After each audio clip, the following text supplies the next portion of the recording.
The great chamber of Nexus Prime buzzed with hundreds of different voices speaking in languages that had existed long before Earth's sun was born. Captain Jake Morrison sat in the small human section, feeling very out of place among beings that could live for thousands of years and bend reality with their minds. The Galactic Council met here every few months to discuss trade routes, border disputes, and other boring matters that kept the galaxy running smoothly. Humans had only been members for 37 years, which was nothing compared to most species who had been here for millennia. Jake often wondered why they even bothered to invite humans to these meetings. Today seemed like another typical session. The hegemony representatives were arguing about mining rights in some distant system. The crystalline beings from Sector 7 were complaining about shipping delays. Jake was half asleep when something extraordinary happened. A shimmer appeared in the center of the chamber. The air itself seemed to bend and twist until a figure made of pure light took shape. Every conversation stopped instantly. Even the most arrogant species leaders bowed their heads in respect. An elder had appeared. Jake had never seen one before. Few beings ever did. The elders were the oldest known species in the galaxy. They had given up physical bodies millions of years ago and rarely interfered with younger species. When they did appear, it was always for something important. The being's voice filled the chamber without using any sound. It spoke directly into every mind present, bypassing language entirely. "I am Zektar, I bring a warning." Council Prime Velthun, the leader of the hegemony, stood up slowly. He was over 3 meters tall with silver skin that reflected light like a mirror. His species had ruled most of the galaxy for the past 50,000 years. "Great Elder, we are honored by your presence. What wisdom do you share?" Zektar's form pulsed brighter. The young species called humans possess a trait that will reshape this galaxy. They are unstoppable. A murmur ran through the chamber. Jake felt his face grow hot with embarrassment. Why was an ancient being talking about humans? They were nobody. Special. Not through strength, Zektar continued. Not through technology, but through something far more dangerous. They do not know when to surrender. Council Prime Velthun's laugh was like the sound of breaking glass. "Great Elder, surely you jest. The humans are barely out of their home system. They have no advanced weapons, no great fleets, no territories worth mentioning. They are children playing with toys." Other council members joined in the laughter. The reptilian Eschatar delegates hissed their amusement. The floating gas beings of the outer rim made sounds like wind chimes in a storm. Even species that Jake had thought were friendly to humans seemed to find the idea funny. Jake wanted to sink through the floor. Admiral Lisa Grant, sitting next to him, kept her face perfectly calm, but he could see her jaw tightening. She had fought in 3 wars before humans even knew aliens existed. Being laughed at by beings who had never seen real combat clearly bothered her. Zektar waited for the laughter to die down before speaking again. His voice carried a weight that made the chamber fall silent. "You laugh because you measure strength by the wrong standards. You count ships and weapons and territories. You have forgotten what true power looks like." "And what would that be?" asked Prime Velthun, still smiling. "The refusal to accept defeat. Every species in this chamber has learned to recognize when a fight cannot be won. You retreat, you negotiate, you find ways to avoid conflict. This is wisdom. This is survival. But humans..." The elder's form flickered. "Humans fight hardest when they should surrender. They push forward when logic demands retreat. They attempt the impossible and sometimes achieve it." A delegate from the aquatic world spoke up. "Surely that is just ignorance. Young species often overestimate their abilities." "No," Zektar replied. "I have watched this galaxy for longer than your species has existed. I have seen empires rise and fall, watched countless species evolve and grow wise. Wisdom teaches when to quit. Humans never learned this lesson, and they never will."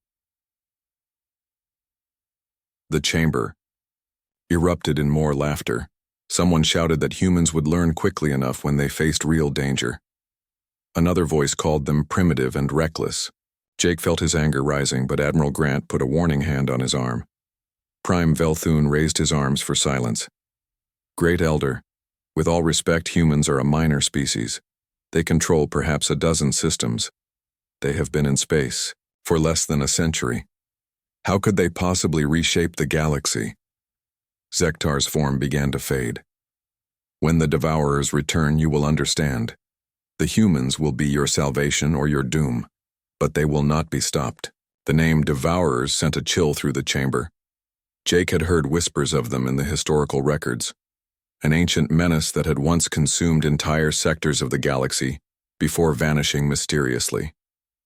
Most species considered them a legend, a cautionary tale told to young civilizations. The Devourers are myth, Prime Velthun declared. They have not been seen for over 4 million years. They sleep, Zektar said, his voice growing distant. But they will wake. And, when they do, your ancient wisdom will mean nothing. Your great fleets will crumble. Your mighty barriers will fall. Only the species that refuses to yield will survive. The Elder's form was barely visible now. Mark this warning well. The humans are unstoppable not because they are strong, but because they are too stubborn to know when they are beaten. In the dark times coming, this stubbornness will be the galaxy's greatest weapon. With that, Zektar vanished completely, leaving behind only a faint shimmer in the air.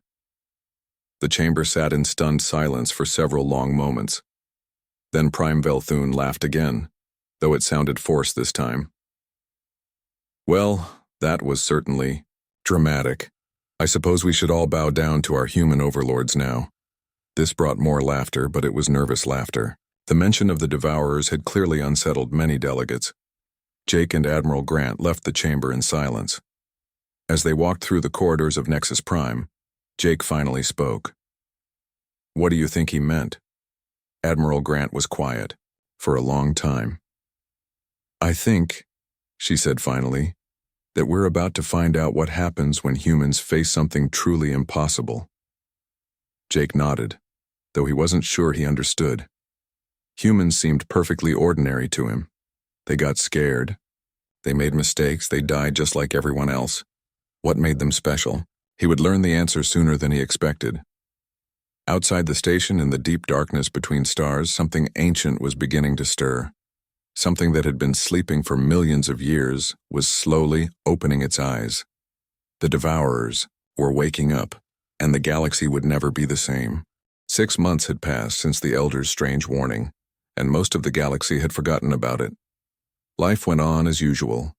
Trade ships moved between systems, diplomats argued about borders, and scientists studied the mysteries of space. Commander Amy Walsh was having a perfectly normal day when everything changed. She was captain of the exploration ship New Horizon, a human research vessel exploring the Outer Rim territories. These were the empty spaces at the edge of known space where stars were few and planets were mostly dead rocks. It was quiet work, but Amy enjoyed the peace of it. Her crew was small but experienced. Dr. Ben Rodriguez ran the science department, always excited about discovering new forms of life or unusual mineral formations. Chief Engineer Ryan Murphy kept their ship running with spare parts and creative solutions. They had been working together for 3 years and had become good friends. Captain, called Rodriguez from his station, I'm picking up something strange, about 12 light minutes ahead. Amy walked over to look at his screens. Define strange. Well, it's big. Really big. And it's giving off energy readings that don't make sense according to our physics. Amy frowned. In her experience, things that didn't make sense usually meant equipment problems. Run a full diagnostic on the sensors. 20 minutes later, Rodriguez looked up with confusion on his face. All equipment checks out perfectly. Whatever is out there, it's real. Amy made a decision that would later be called typically human. Instead of turning around and reporting the anomaly to higher authorities, she ordered the ship to move closer. Let's take a look. What they found defied explanation.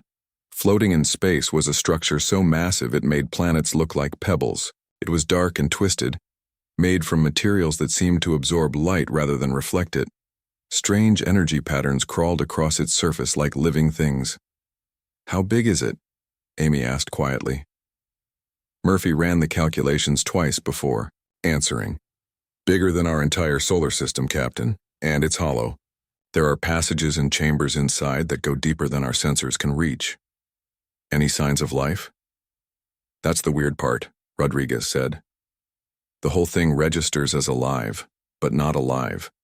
Like it's a machine that's somehow organic at the same time. Amy had seen a lot of strange things in space, but nothing like this. Send a message back to Earth, tell them what we've found, and ask for instructions. The reply came back 18 hours later. Amy read it with growing disbelief. Command says, to leave immediately and mark this area as off-limits to human ships. That's it? Murphy asked. We make the discovery of the century and they want us to run away? Amy was wondering the same thing when Rodriguez called out urgently. Captain, I'm detecting movement inside the structure. Something's coming our way.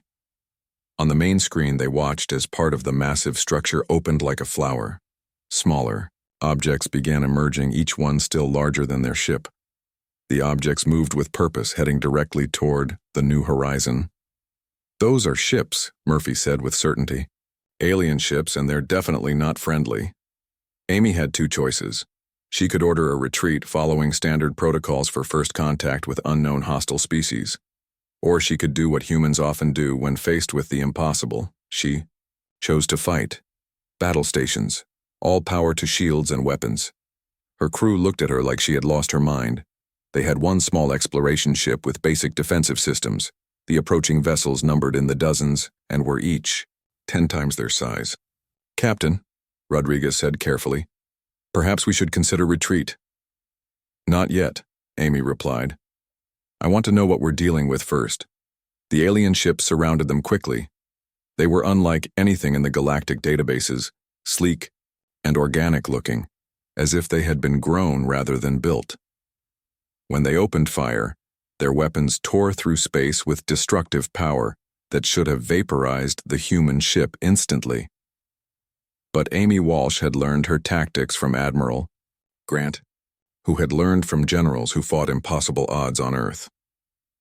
When the first energy blast came their way, Amy ordered evasive maneuvers that no sane captain would attempt. The new horizon spun and twisted through space like a fighter craft rather than a research vessel. Murphy pushed the engines beyond their safety limits while Rodriguez rerouted power from life support to the shields. For 47 minutes, one small human ship danced between attacks from dozens of alien vessels. They couldn't fight back effectively, but they could avoid being destroyed. Every time the aliens thought they had them cornered, the humans would do something unexpected. When the shields finally failed and the engines began overheating, Amy made one last desperate move. She aimed the ship directly at the largest alien vessel and activated the emergency ram. The aliens had never seen anything like it. In their experience, defeated enemies either surrendered or tried to escape. They didn't turn their ships into weapons and charged directly at superior forces. At the last second, the alien ships pulled back. All of them, as if controlled by a single mind, suddenly retreated toward the massive structure. They're leaving, Murphy said in amazement. We scared them off. Amy couldn't believe it either. Her ship was barely holding together, her crew was exhausted, and they had faced impossible odds, yet somehow they had survived. Get us out of here, she ordered. Full speed back to human space. During the long journey home, they had time to analyze what had happened. Rodriguez made a discovery that would change everything. Captain, I've been studying the recordings of the battle. These aliens, whoever they are, they've never faced sustained resistance before.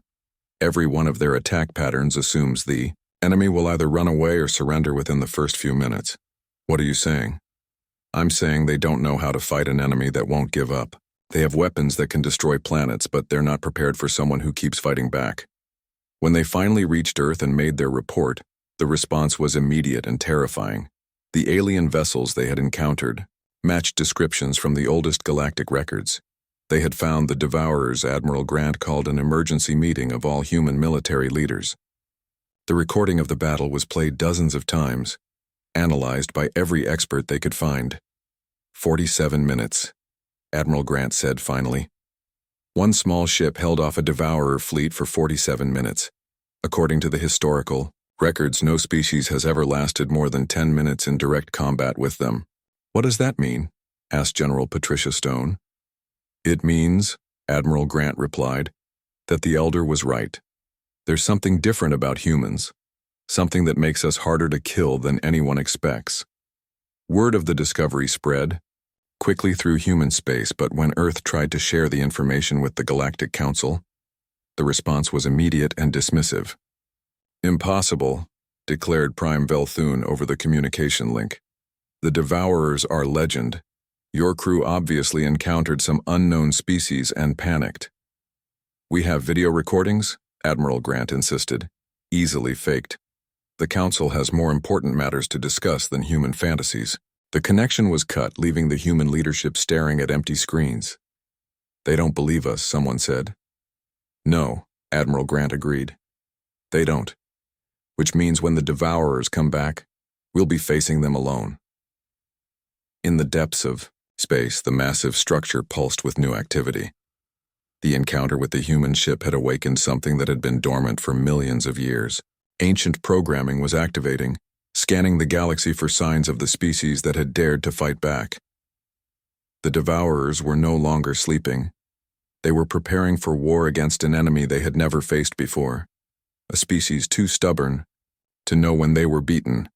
Amy Walsh and her crew had lit a fuse that would soon explode across the entire galaxy. They had proven that humans really were different, but they had also painted a target on every human world in space. The galaxy was about to learn what happened when an unstoppable force met an immovable object. The warnings came from the outer rim first.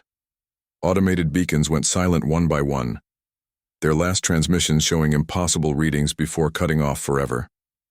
Mining stations reported massive objects approaching at incredible speeds before losing all contact. Within weeks, the truth became undeniable. The Devourers had returned. General Patricia Stone stood in the war room at Luna Base, watching red dots appear on the galactic map like a spreading disease. Each dot represented a system that had gone dark, consumed by the advancing swarm. How many ships are we looking at? She asked the intelligence officer. Impossible to count accurately, General. They seem to multiply as they advance. Every system they consume provides materials for more vessels. Conservative estimates put their numbers in the hundreds of thousands. Patricia had fought in every major human conflict for the past 20 years. She had seen impossible odds before, but nothing like this. The Devourers weren't just numerous. They were growing stronger with every victory. What's the Council's response? The officer's expression darkened. They've activated the Great Barriers and retreated to core systems. Standard Devourer protocol from the historical records. Patricia nodded grimly.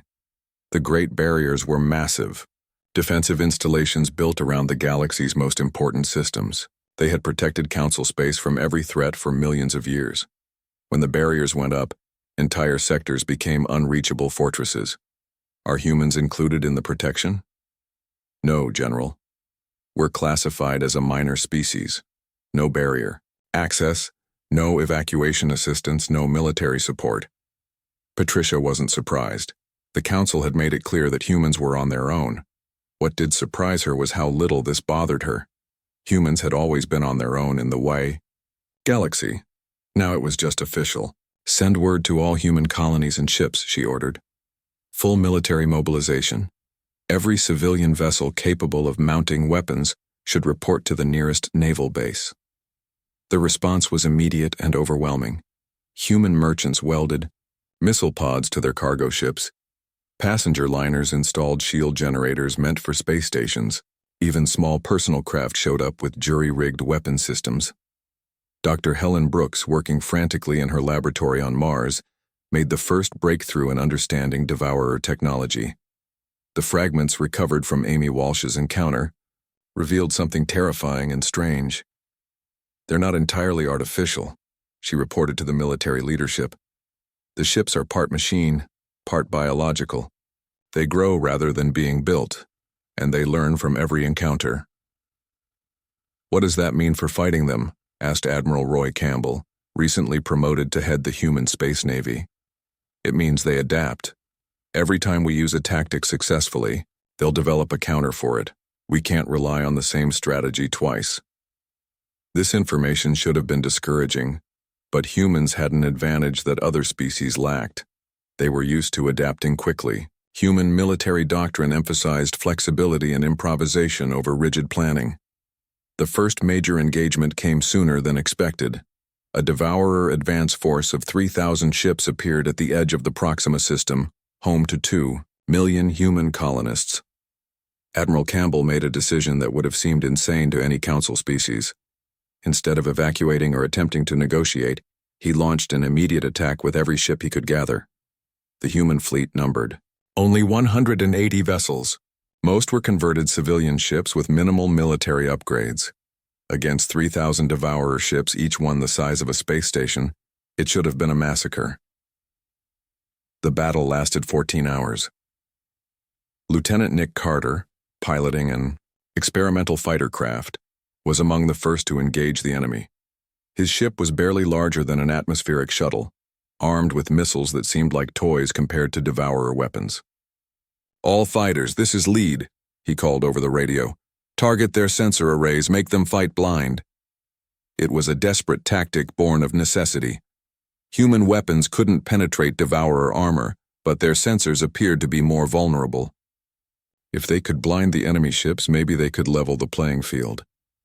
The first wave of human fighters swept through the Devourer formation like angry wasps. Most were destroyed within minutes, but they accomplished their goal. Devourer ships began firing wildly, hitting each other as often as they hit humans. When conventional weapons failed, the humans tried something that had never been seen in galactic warfare. They turned their ships into guided missiles. Captain Derek Walsh, Amy's brother, was commanding a heavy cruiser when his engines failed under enemy fire. Instead of abandoning ship, he aimed his vessel directly at the largest Devourer ship and set the reactor to overload. "This is for my sister," he called out as his ship accelerated toward impact. The explosion tore a hole in the Devourer vessel the size of a city block. For the first time in recorded history, one of their ships had been destroyed in direct combat. Other human captains saw what happened and followed Derek's example. Ship after ship turned into flying bombs, each one taking at least one Devourer vessel with it. The alien ships had no defense against this tactic. Their programming didn't account for enemies that would sacrifice themselves so readily. When one ship was damaged beyond repair, the crew was supposed to surrender or evacuate, not use their vessel as a weapon. By the 6th hour of battle, the Devourers began to retreat from direct engagement. They had never faced an enemy that fought harder when losing. Every human ship destroyed seemed to make the remaining ones more dangerous, not less. Lieutenant Carter made the discovery that would change everything. During a desperate attack run on a damaged Devourer ship, he noticed something strange about its structure. "Command, this is Carter. I've found a weak point. These things have some kind of central support beam running through their core. If you hit it at the right angle, the whole ship comes apart." The information spread through the human fleet instantly. Suddenly, every ramming attack became precise and targeted. Human ships began aiming for specific structural points, turning their desperate charges into surgical strikes. The tide of battle shifted dramatically. Devourer ships that had seemed invincible began falling apart under targeted assaults. Their numerical advantage meant nothing when each human ship could potentially destroy 2 or 3 enemy vessels. After 14 hours of the most intense combat in galactic history, something unprecedented happened. The Devourer fleet retreated. Not destroyed, not depleted, but actually retreating from an inferior force. The remaining 2,000 enemy ships pulled back beyond the system's edge and disappeared into hyperspace. The human fleet had lost 90% of its ships, but they had won.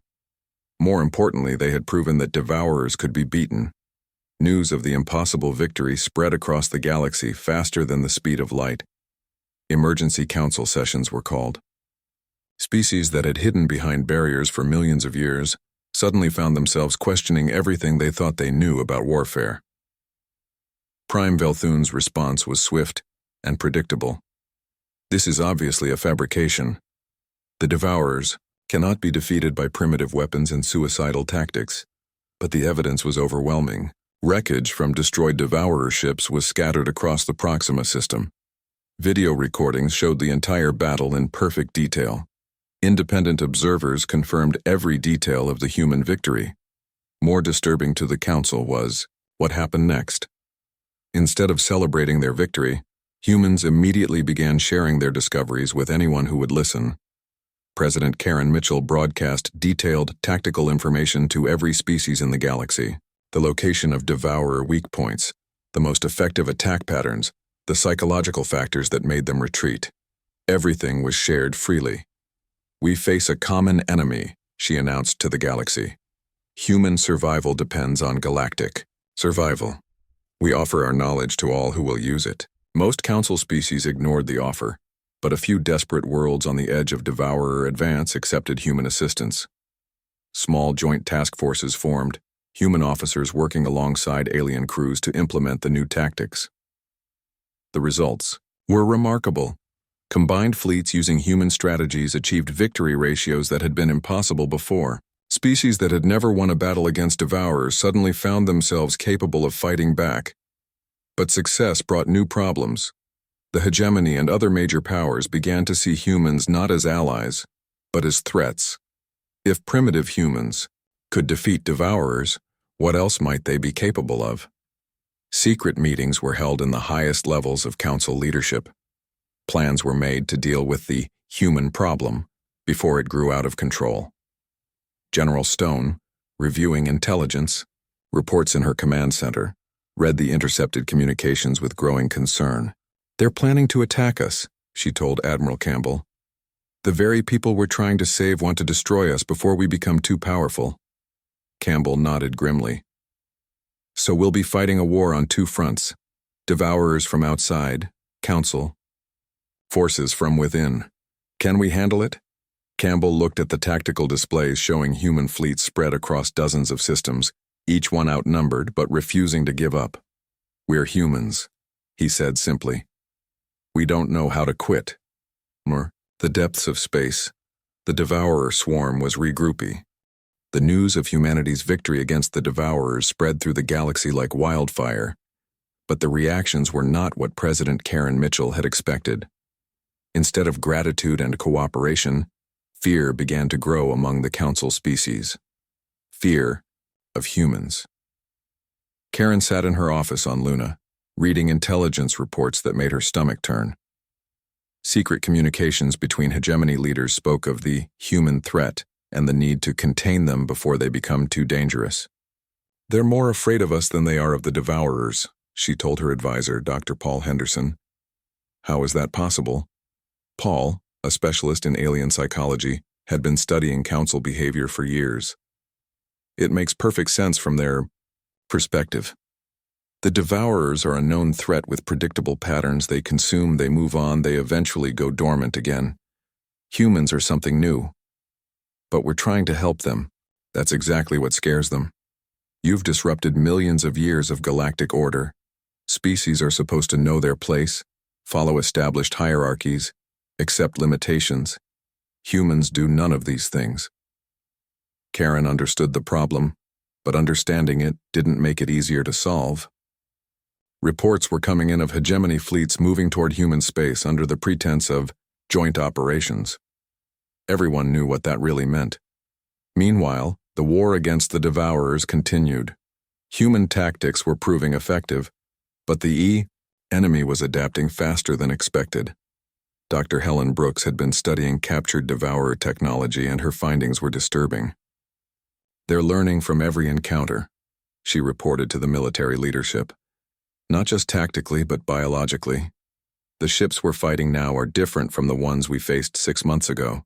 Stronger armor, better sensors, more aggressive behavior patterns." Colonel Steve Parker, who had been leading ground operations against Devourer installations, nodded grimly. "We're seeing the same thing on the surface. The processing centers are getting smarter, adapting to our assault patterns. But we're still winning," General Stone pointed out. "For now," Helen agreed. "But each victory costs us more than the last, and the Devourers have effectively unlimited resources. They can afford to lose ships while learning. We can't." The solution came from an unexpected source. Engineer Maria Santos, working on weapon designs in the orbital shipyards around Mars, had been experimenting with combining human and alien technologies. "The problem isn't that we can't beat them," she explained to Admiral Campbell. "The problem is that we're fighting them like humans fight other humans. But devourers aren't human. They think differently, respond differently. What are you suggesting?" "I've been working with some of the alien refugees who accepted our help. The aquatic species from the outer rim have sensors that can detect things our equipment misses. The crystal beings can process data faster than our computers. If we combine our stubbornness with their abilities." The first joint human-alien crew was assembled aboard the experimental ship Unity. Captain Lisa Barnes, a veteran of the Proxima battle, commanded a mixed crew of humans, aquatic beings, and crystalline entities. The results exceeded everyone's expectations. The alien sensors detected devourer ships long before human equipment could, while human tactical thinking allowed them to exploit weaknesses that other species had never noticed. When combat began, human determination combined with alien abilities created something entirely new. The Unity and its mixed crew destroyed 12 devourer ships in their first engagement without losing a single vessel from their small fleet. Word of the success spread quickly, and more species began requesting human tactical advisors. Not officially, of course. The Council still refused to acknowledge that humans might actually know something about warfare. But desperate species would try anything. Unfortunately, success also intensified the backlash from the major powers. Prime Velthun made his position clear during an emergency council session. "The humans are using this crisis to expand their influence," he declared. "They share their tactics freely, then send advisors to implement them. Soon half the galaxy will be dependent on human military assistance." "And that's bad because?" asked the representative from the aquatic worlds, whose species had been saved from devourer attack by human intervention. "Because they are primitives playing with forces they don't understand. Today they fight devourers. Tomorrow they may decide to fight us." The vote was close, but the Council officially condemned human interference in galactic affairs and called for all species to refuse human assistance. Any world that continued working with humans would be cut off from Council support. President Mitchell's response was broadcast across the galaxy. "We will continue to offer help to any species that wants it. We will not abandon friends because politicians are afraid of change." The hegemony interpreted this as a declaration of independence from Council authority. Secret orders went out to hegemony fleets: eliminate the human threat before it spread further. The attack came without warning. Hegemony ships, claiming to be on patrol, opened fire on human colonies in the Centauri system. The colonists, mostly scientists and farmers, had no military defenses. Admiral Campbell received the distress call while coordinating anti-devourer operations 3 systems away. The message was short and terrifying. "Under attack by Council forces. Request immediate assistance. Heavy casualties." Campbell faced an impossible choice. His ships were needed in the fight against the devourers. If he pulled them away to defend human colonies, entire sectors might fall to the alien swarm. But he couldn't let human civilians be slaughtered by the very species they were trying to save. He made a decision that perfectly demonstrated what the Elder had meant by unstoppable. Instead of choosing between the 2 threats, he decided to fight both. "Split the fleet," he ordered. "Half to defend Centauri, half to continue devourer operations. We don't abandon anyone." His officers stared at him in shock. "Sir, that will leave both forces too weak to be effective." "Then we'll have to be twice as good," Campbell replied. "Send word to all human commanders: no retreats, no surrenders, no excuses. We fight until we win or until there's nothing left to fight with." The message spread through human space, reaching every ship, every base, every outpost. The response was immediate and overwhelming. Civilian vessels volunteered for military service.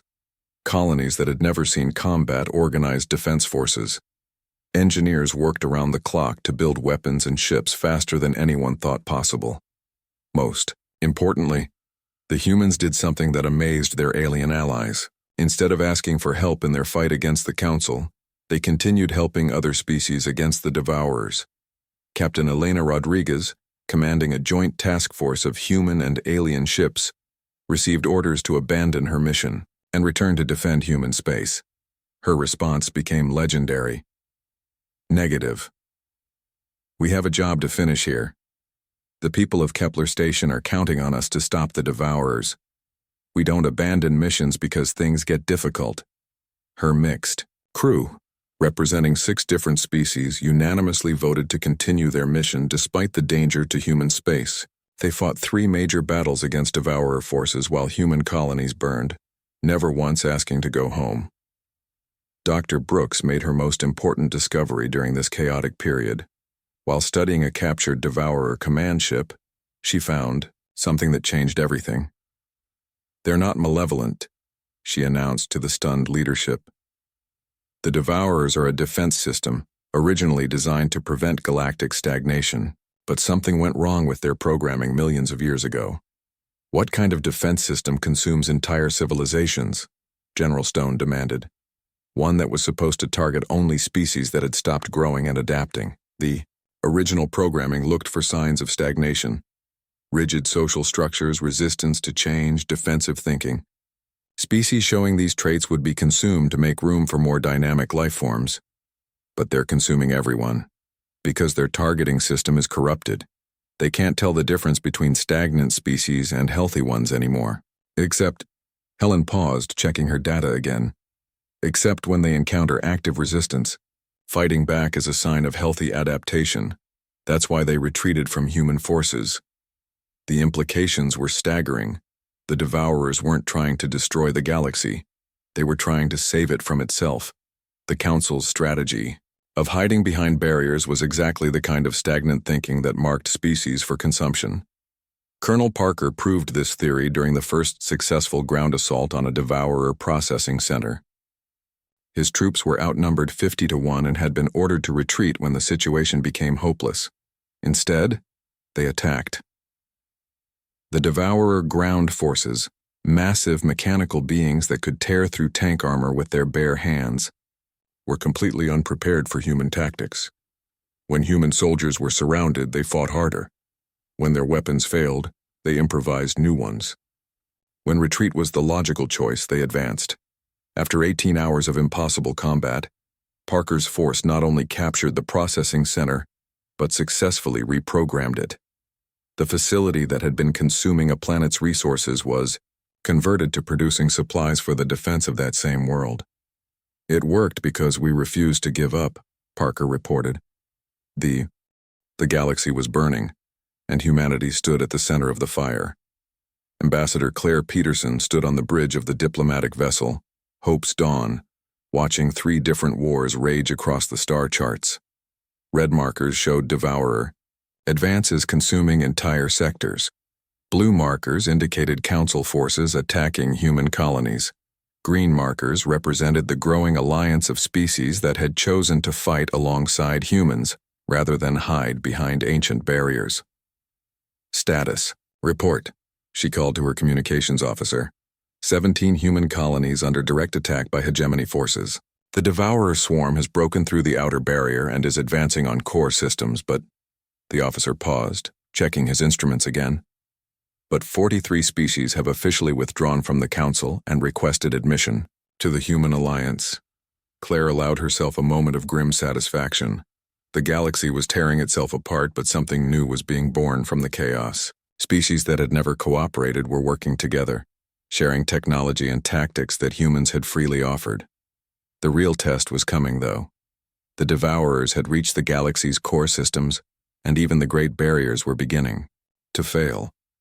Prime Velthun's response had been to launch a massive assault on human space, convinced that destroying humanity would somehow solve the Devourer problem. Admiral Roy Campbell faced the impossible situation from his command ship, Defiance. His fleet was spread across dozens of systems, fighting enemies on every front while trying to protect civilian populations that included multiple species. "Sir," reported his tactical officer, "we're receiving a priority transmission from the Council. Prime Velthun is requesting immediate assistance. The Devourers have broken through the primary barrier around the hegemony homeworld." Campbell stared at the message for several long seconds. The same species that was actively trying to exterminate humanity was now begging for help. The logical response would be to ignore the request or demand something in return. Instead, Campbell did something that perfectly demonstrated why humans were called unstoppable. "Prepare a relief fleet," he ordered. "Transfer the 3rd and 5th fleets to hegemony space immediately." "Sir," his second-in-command protested, "those fleets are needed to defend our own colonies. The hegemony has been trying to destroy us for months. And they'll keep trying after we save them," Campbell agreed. "But right now there are innocent people dying, and we have the power to help them. That's what we do." The human relief fleet arrived at the hegemony homeworld to find a scene of desperate chaos. The mighty species that had ruled the galaxy for 50,000 years was helpless against the Devourer assault. Their great warships, designed for show and intimidation, crumbled like paper against alien weapons. Captain Jake Morrison, now commanding a battlecruiser, led the human attack against the Devourer forces. His ship was dwarfed by the enemy vessels, but he had learned something important over the past year of constant warfare. Size didn't matter. Technology didn't matter. What mattered was the willingness to keep fighting when everyone else would surrender. The battle for the hegemony homeworld lasted 3 days. Human ships working alongside the few alien vessels still capable of fighting threw themselves against impossible odds with the desperate fury that had become their trademark. Dr. Helen Brooks, working from a makeshift laboratory aboard Campbell's flagship, made her final breakthrough during the height of the battle. She had been analyzing Devourer communication patterns and discovered something remarkable. "Admiral," she called over the ship's communication system, "I know how to stop them, not just defeat them, but actually reprogram them back to their original function." "What do you need?" "A direct connection to their central command network. Someone has to get inside their main processing ship and interface with their core systems." Campbell looked at the tactical display. The Devourer command ship was the size of a small moon, surrounded by thousands of smaller vessels and protected by weapons that could vaporize planets. "That's a suicide mission." "Not if we do it right. The Devourers are programmed to recognize species that show proper adaptive behavior. If we approach them the right way, fighting the whole time but showing that we're trying to help, rather than destroy, they might let us get close enough." It was insane, but insanity had become humanity's greatest strength. Campbell assembled a volunteer force of humans and aliens, all working together toward a goal that should have been impossible. The assault on the Devourer command ship became the stuff of legend. Captain Maria Santos, flying a fighter craft loaded with Helen's reprogramming equipment, led a charge through defenses that had never been breached. "This is Santos to all units," she called over the radio as weapons fire lit up space around her. "Remember, we're not just fighting for ourselves anymore. We're fighting for every species in the galaxy, including the ones trying to kill us." Her small fleet carved a path through the Devourer defenses using tactics that no sane military would attempt. When their weapons failed, they rammed enemy ships. When their ships were destroyed, the crews transferred to damaged vessels and continued fighting. When conventional approaches were blocked, they improvised new ones on the spot. Lieutenant Nick Carter, now a squadron commander, proved that humans could adapt faster than any enemy computer.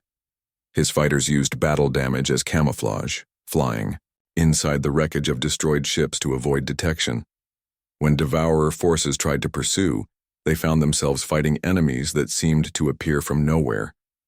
"They can't track us if we're willing to fly through things that should destroy us," he reported with grim humor. Dr. Brooks reached the Devourer command ship's core with her escort of human Marines. What she found there was both terrifying and beautiful, a vast intelligence that had been corrupted by millions of years of isolation and confusion. The original Devourers had been created by a species not unlike humans, beings who valued growth and adaptation above all else. But their creators had died out eons ago, leaving their creation to function without guidance or purpose. "You're trying to do the right thing," Helen told the vast intelligence as she worked to repair its damaged programming. "But you've forgotten what that means." The process took hours while battles raged throughout the system.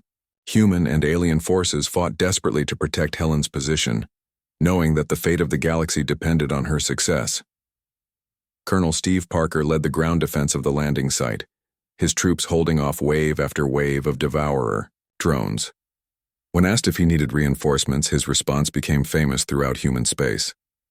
Negative. We're exactly where we need to be, doing exactly what we need to do. Send reinforcements somewhere else. The breakthrough came when Zektar, the ancient elder, appeared in the command ship's core. The being of pure energy had been watching the battle from afar, but now chose to intervene directly. "You have proven yourself worthy," Zektar told Helen. "Your species understands what we tried to teach the galaxy long ago. Growth requires courage, adaptation requires struggle, and survival requires the willingness to help others even at cost to yourself." With the Elder's help, Helen successfully reprogrammed the Devourer network. The change was immediate and dramatic. Ships that had been attacking suddenly stopped, their weapons powering down as new directives took hold. Across the galaxy, Devourer forces began withdrawing from inhabited systems. But they didn't disappear entirely. Instead, they took up positions around dead systems and empty space, beginning the slow work of converting lifeless matter into resources that could support new civilizations.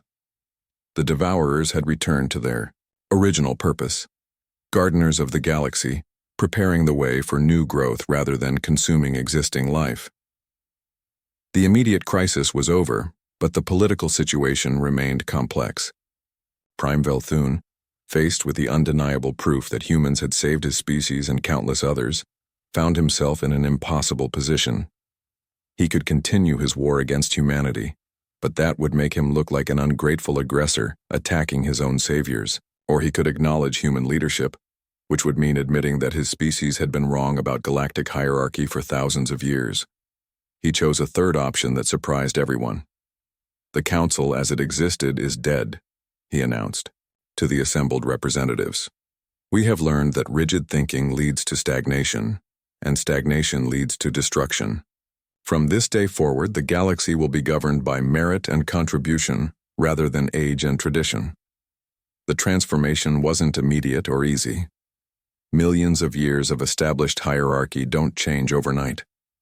But the foundation had been laid for something unprecedented, a galactic community based on cooperation rather than domination. Captain Morrison, now promoted to Admiral, stood with Claire Peterson on the observation deck of the new Galactic Alliance headquarters.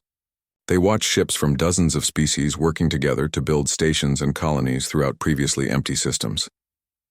"Do you think it will last?" Claire asked.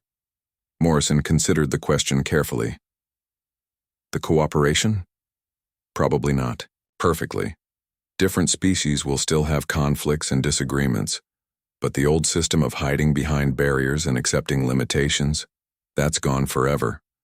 Because humans proved it was possible to fight back,